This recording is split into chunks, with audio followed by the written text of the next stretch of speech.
ঢাকা শাহজাদপুর খিলবাড়ির টেকের এই রাস্তাটা মারাত্মক লেভেলের জনগণের ক্ষতি করতেছে। এতদিন ধরে রাস্তাটা খুইসা রাইখা দিছে, অথচ এই রাস্তাটা কোনো কাজই করে না। জনগণের প্রতিনিয়ত দুর্ভোগ হচ্ছে। দেখেন রাস্তাটার কি হালত, প্রায় 6টা মাস ধরে এভাবে রেখে দিয়েছে। এখানকার জনগণের নাজেহাল অবস্থা। হাজার হাজার মানুষ অফিসের দিকে যাতায়াত করে এই রাস্তা দিয়ে। প্রত্যেকটা মানুষের যান বের হয়ে যায় এই রাস্তা দিয়ে চলতে, মারাত্মক লেভেলের কষ্ট। এভাবে খুঁড়ে রেখে দিয়েছে, কোনো কাজের নাম নাই। অথচ এই রাস্তা নাকি সেনাবাহিনী কাজ করতেছে।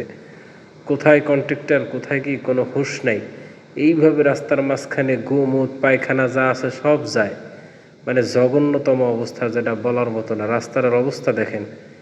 ঢাকা শাহজাদপুর ওই যে খিলবাড়ির টেকের দিকে যে রাস্তাটা ঢুকেছে বড়ইতলার ওদিকে, এতটা কষ্ট পাচ্ছে এখানকার লাখ লাখ মানুষ এই একটা রাস্তা দিয়ে।